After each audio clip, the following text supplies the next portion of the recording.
My sister held up the ultrasound photo at Sunday dinner. "I'm pregnant again," she said, smiling at the table. "Number 5. Everyone clapped. Mom teared up. Dad raised his glass. Then my sister turned to me. "You'll take this one too, right?" The room went quiet. I looked at her, then at my parents, then at the 4 kids already living in my house, her 4 kids, that I'd raised for 6 years. I said one word. "No." You could hear a fork drop. My mom gasped. My dad's face went red. My sister's smile disappeared. "What do you mean, no?" she whispered. I didn't blink. "I mean, I'm done raising your children. How did I become the mother to 4 kids I never gave birth to? And how did I let it go on for so long?" By the time that dinner ended, I had a choice. Keep playing the role I never auditioned for, or show everyone the receipts I'd been collecting for 6 years. Where are you watching from, and what time is it there? Hit subscribe if you've ever been your family's backup plan. But to understand why I finally said no, you need to know how this started. It started 6 years ago. My sister Rachel was 19. I was 24. She got pregnant, panicked, and showed up at my apartment at 2 in the morning. "I can't do this," she cried. "I'm not ready." I held her. I told her we'd figure it out together. When the baby came, she named him Liam. For the first 3 months, Rachel tried. Sort of. Then one Friday, she dropped him off at my place. "Just for the weekend," she said. "I need a break." The weekend became a week. The week became a month. I called her. She said she needed more time. She'd come get him soon, she promised. She never did. By the time Liam turned 2, Rachel was pregnant again. Same script, same promises. "I'll handle this one. I swear, I've grown up." Baby number 2, a girl, Mia, moved into my second bedroom when she was 4 months old. Then came Noah, then came Emma, 4 kids. 4 times I said yes. I gave up dating. I gave up promotions that required travel. I gave up the life I thought I'd have. My apartment turned into a home. Bunk beds, car seats, permission slips. Meanwhile, Rachel lived like she was still in college. I saw her Instagram. Beach trips. Bottomless brunches, concerts, new boyfriends every few months. She'd visit the kids every couple of months. Bring them gifts. Play the fun aunt. Then she'd leave, and I'd be the one doing homework, packing lunches, staying up all night with stomach bugs. I kept everything. Every text where I begged for help. Every Venmo request she ignored. Every school form I signed alone. I told myself I was doing the right thing. I told myself I was keeping the family together. I didn't realize I was just being used. Not until she walked in with that 5th ultrasound. After the dinner, Rachel followed me outside. "We need to talk," she said. I crossed my arms. "I'm keeping the baby," she started. "But I can't handle 5 kids." "You know that." I stared at her. "So you want me to take another one?" "You're so good at it," she said, like it was a compliment. "And the kids love you. You're practically their mom anyway. Then why do you keep having them?" Her face hardened. "That's not fair." "What's not fair," I said, "is that I've spent 6 years raising your children while you do whatever you want." "I didn't ask you to do that." I almost laughed. "You left Liam with me when he was 3 months old, Rachel. You asked every single time." She stepped closer. "After everything Mom and Dad did for you, you owe this family." There it was. The guilt card. Our parents had helped me pay for college. They'd co-signed my first lease. And Rachel had been throwing it in my face for years. "I don't owe you my entire life," I said. Her voice turned cold. "If you don't take this baby, I'll make sure everyone knows you turned your back on your own niece or nephew. I'll tell them you're selfish, that you abandoned us." I felt my chest tighten. "You have 2 months to think about it," she said, turning to leave. "Or you'll regret it." She got in her car and drove away. I stood there in the driveway shaking. For 6 years, I'd bent over backward for her. And now she was threatening me. That was the moment I stopped feeling guilty. Rachel moved fast. Within a week, my phone started ringing. First, my mom. "How can you be so selfish? She's your sister. She needs you. Then my dad. We raised you better than this. Family helps family. Then the neighbors. The people at church. Even one of Emma's teachers pulled me aside. I heard you're refusing to help your sister. That's so sad. Rachel had spun the story. Poor single mom with 4 kids, struggling to survive. Rich, selfish sister who won't lift a finger. I tried to defend myself. No one wanted to hear it. Then 2 weeks later, there was a knock on my door. A woman in a polo shirt with a clipboard stood on my porch. I'm with Child Protective Services. We received a report that the children in this home may be in an unsafe environment. My stomach dropped. Rachel had called CPS on me. She'd weaponized the system to force me into compliance. The social worker walked through my apartment. She checked the kids' rooms. She asked them questions. Liam, the oldest, looked terrified. The whole time I kept thinking, what if they take them? What if Rachel wins? For a moment I thought about giving in. Taking the 5th baby? Making it all go away. It would be easier. But then I remembered the folder on my laptop. 6 years of proof. I was done playing defense. It was time to show the truth. I opened my laptop in front of the social worker. There's something you should see, I said. I pulled up the spreadsheet. 6 years, 4 children. Every single dollar I'd spent, childcare, medical bills, clothes, food, school supplies, birthday parties, $238,417. The social worker's eyes went wide. I scrolled to the next column. Rachel's contributions, $1,200 total. Most of it from the first year before she stopped pretending to help. Then I showed her the screenshots. Text after text where I'd begged Rachel to send money. To help with doctor's appointments. To pick the kids up from school just once. Her replies were all the same. Can't right now, I'm on a trip. You make more than me, just cover it. Stop guilt-tripping me. The social worker leaned back in her chair. Do the children's mother live with you? She asked. No, I said. She visits every few months. For a few hours. She wrote something down. And you've been their primary caregiver for 6 years. Yes, she closed her notebook. Thank you for your time. I'll be filing my report. 2 days later, I got a letter. The case was closed. No concerns found. The kids were safe. The home was stable. I thought that would be the end of it. But Rachel's campaign was just beginning. 3 days after the CPS case closed, Rachel's Instagram post went up. A photo of her, eyes red from crying. The caption read, "Family isn't supposed to give up on you. But I guess some people only care about themselves." Praying for strength to raise my babies alone. It went viral.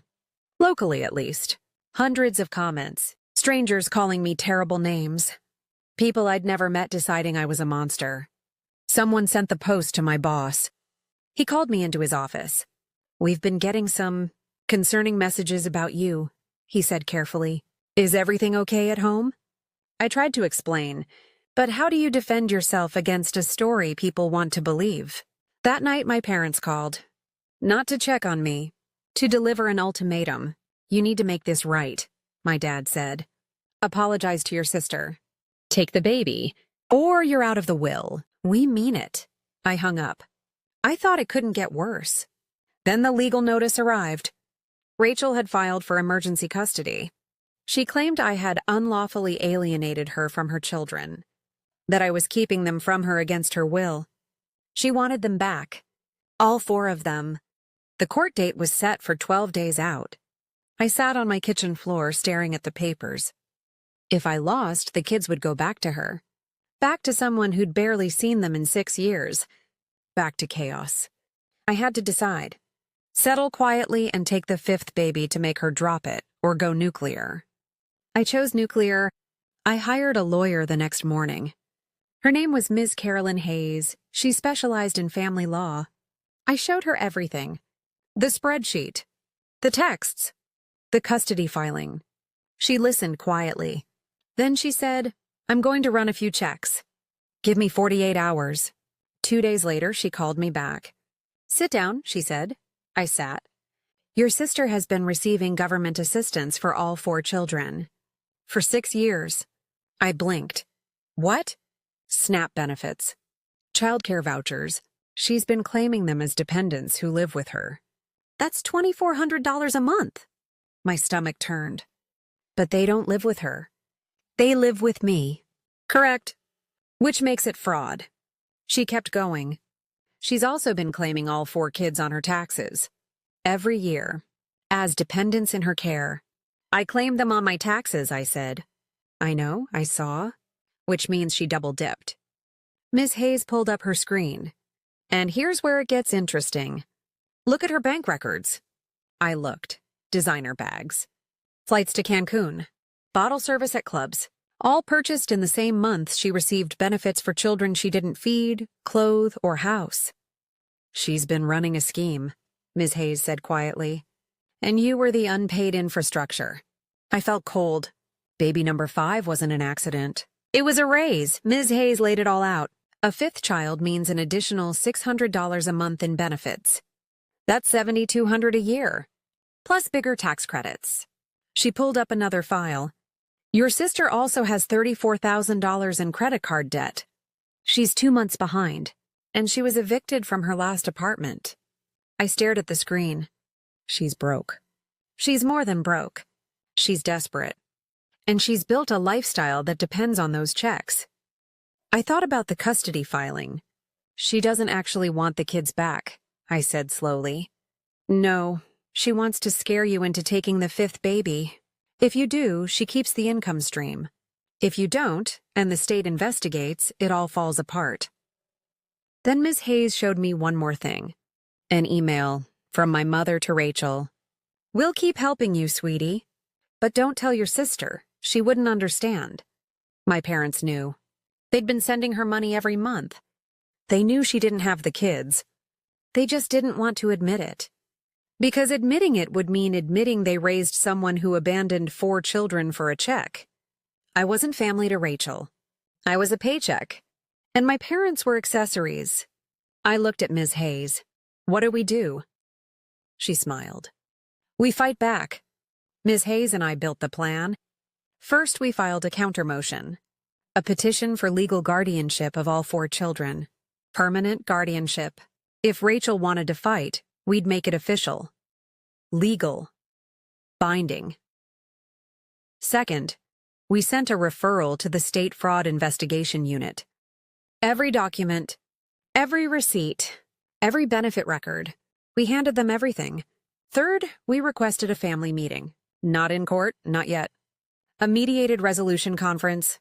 Mandated by the judge. Everyone in one room. My parents, Rachel, a child welfare advocate. No more back channels. No more Instagram spin. Just the truth.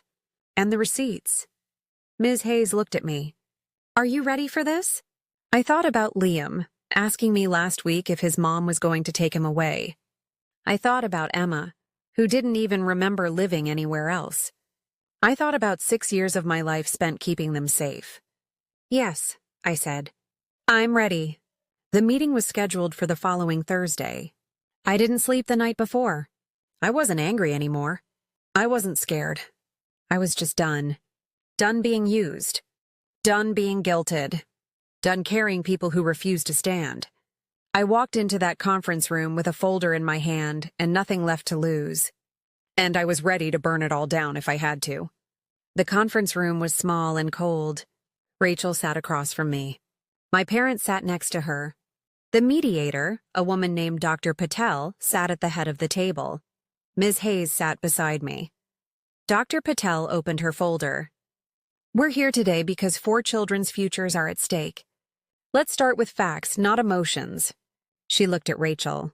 Ms. Rachel, you filed for emergency custody. Can you tell me when you last had physical custody of these children? Rachel hesitated. They've been staying with my sister, temporarily. For how long? A few years. How many years? Silence. 6, I said quietly. Dr. Patel wrote something down. And during those 6 years, how often did you visit? I visited, Rachel said defensively. All the time. I opened my folder. I have a log, I said. Every visit. Dates and times. I slid the paper across the table. 14 visits. In 6 years? Some as short as 30 minutes. My mother gasped. Dr. Patel nodded to Ms. Hayes. We'd like to present some additional evidence, Ms. Hayes said. She connected her laptop to the screen on the wall. Receipt number 1 appeared. The financial ledger. $238,000 spent. $1,200 received. My father's face went pale. You said you were helping her, he whispered to Rachel. Rachel started to speak, but Dr. Patel raised her hand. Let's continue. Ms. Hayes clicked to the next slide. Government benefit records. 6 years of SNAP, child care vouchers, and assistance. All claimed for children who didn't live with Rachel. Total fraudulent benefits, $43,000. Rachel's voice cracked. I was just trying to survive. I didn't know what else to do. You had 4 children, I said. My voice was calm, steady. And you gave them nothing. Dr. Patel looked at Rachel. Ms. Rachel, you have 2 options. You can voluntarily consent to guardianship and work with the state on a restitution plan, or this becomes a criminal matter and a contested custody trial. You need to choose, now. Rachel looked at my parents. They said nothing. She looked at me. I didn't blink. She picked up the pen, and she signed, Voluntary Relinquishment of Custody. The room was silent. Dr. Patel collected the papers. This meeting is concluded. Rachel stood up. She didn't look at me. She walked out. My parents followed her. I sat there staring at the signed document. Ms. Hayes put her hand on my shoulder. You did it, she said softly. I didn't feel victorious. I just felt tired and free. The state moved quickly after that. Rachel entered a restitution agreement. $43,000, repaid over 5 years. No jail time as long as she complied. She also entered mandatory financial counseling. As for the 5th baby, Rachel made a choice. She worked with an adoption agency. A private vetted placement. The baby went to a family who'd been waiting for years. I supported her decision. It was the first responsible one she'd made. The guardianship was finalized 6 weeks later. Liam, Mia, Noah, and Emma became mine. Legally. They stayed in the only stable home they'd ever known. Liam started high school last year. He made honor roll. Emma finally stopped asking when Mommy was coming back. That broke my heart, but it also meant she felt safe. My parents sent a letter about 6 months later. It was short. We were wrong. We enabled her. We used you. We're sorry. I read it twice. Then I wrote back. I accepted their apology, but I also set a boundary. No more Sunday dinners. No more pretending everything was fine. If they wanted a relationship with me and the kids, it would be on my terms. Slowly. With honesty. They agreed. We see them once a month now. It's civil. Sometimes it's even warm. But it's not what it was. And I'm okay with that. I started therapy around the same time. Turns out, 6 years of raising kids alone while being guilted and manipulated leaves some damage. I'm working through it. I also started dating again. Small steps. Coffee dates. Nothing serious yet. But for the first time in 6 years, I have space for my own life. Last month, I took a vacation. Just me, a long weekend at the beach. The kids stayed with a friend I trust. I sat on the sand and cried. Not because I was sad, because I was finally free. The kids call me Mom now. I didn't ask them to. They just started. Liam said it first about a year ago. Thanks, Mom, he said after I helped him with his homework. I froze. He looked up at me, nervous. Is that okay? I nodded. Yeah, baby. That's okay. I'm their mom, in every way that matters. And I'm not ashamed of that anymore. Here's what I learned. Love is not the same as obligation. Helping is not the same as being used. And you can care about someone deeply, even love them, and still say no. Boundaries aren't cruelty. They're survival.